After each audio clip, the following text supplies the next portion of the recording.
Two major SEND leaks dropped last week, and if they're true, they could fundamentally change disabled children's rights and irreparably damage children, families, and teachers. Here's what was leaked and why families and schools should be very concerned about it. So, the leaked proposals suggest that children would have to move through potentially four support tiers before qualifying for an EHCP, unless they're deemed to have complex needs from birth. Digital SEND passports for every child, reduced appeal rights for parents, a shift away from individual funding with money given directly to schools to decide how it's spent, and the most controversial changes potentially wouldn't start until 2029 to 30, which is during the next parliament. So these details come from two separate reports. One was in the iPaper, one in the Financial Times, likely leaked from the same source. So the iPaper claims that there would be four presumably non-statutory support tiers, with EHCP sitting above that. Children born with conditions labelled complex, like cerebral palsy, it says, would receive an EHCP from birth, but children whose needs emerge later would start at a universal level of support and be forced to work their way through all four tiers before qualifying for an EHCP. It also does say that it hasn't been decided yet whether children who already have EHCPs would get to keep them. If this is an accurate leak, it shows a profound misunderstanding of disability and how it works.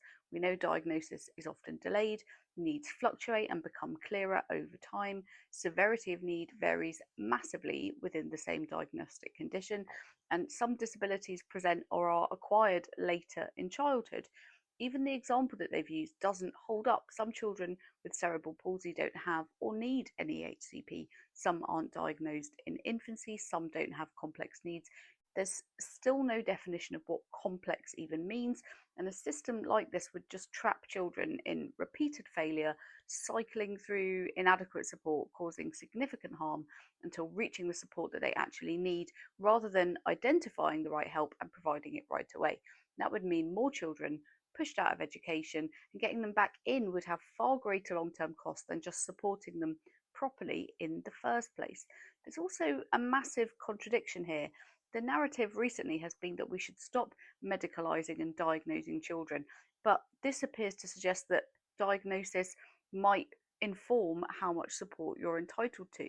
It's made me wonder if we're going to have something a bit like the DLA Decision Makers Guide, where expected award lengths are set out by the condition, even though you don't need a diagnosis in order to claim it.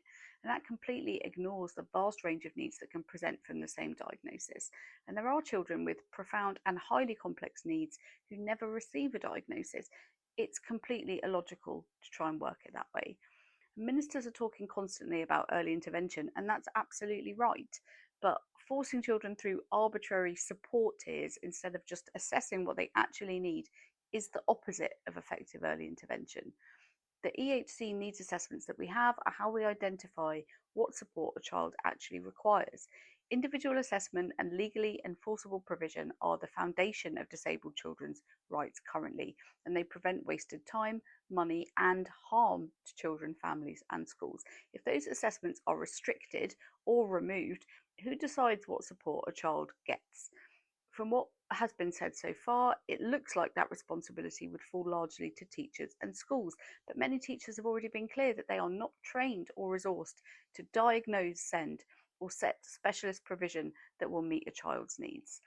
In the Financial Times article, they report a major move away from individual funding that we see with EHCPs, with more of the money given directly to schools to deploy as they see fit, but potentially with no legal duty to meet the needs of their pupils. We already know what happens when there's no legal right to support. That's how we got into this crisis in the first place.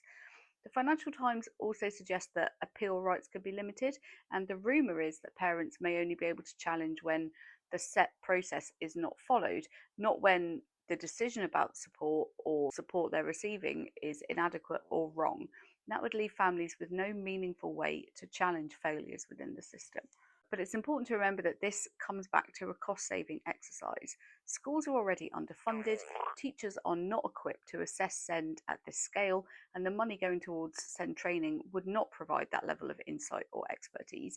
A tiered system would just fail children repeatedly before they reach the right help, if they ever do reach it, and it would pit parents and schools against each other even more while removing the legal protections that currently exist. And that is a recipe for disaster for absolutely everyone involved in this system. None of this is actually confirmed, and it's possible this is just being floated to gauge the reaction that parents and schools have. But the content fits almost disturbingly well with what has actually been announced or said.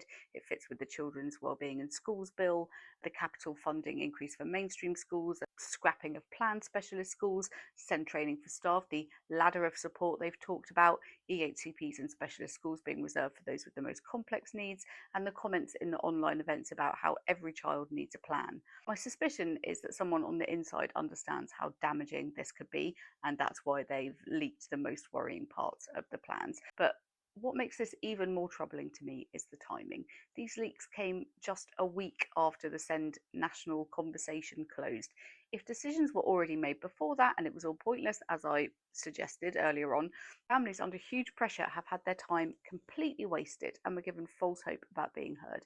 That is just completely unacceptable. Some parents seem to believe that when ministers talk about children with the most complex needs having the right to EHCPs or specialists, that they're referring to everyone who currently has those things. Sadly, I don't believe that for a second. You don't remove legal rights from children unless you intend to reduce or remove the support that they're getting. That's how you save money. This is massively worrying for parent carers and for professionals.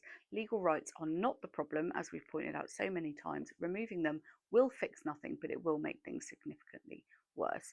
And over 130,000 of you signed the Save Our Children's Rights petition on Send Legal Rights that I started, because we understand our children's entire futures are at stake on what is set out in this white paper.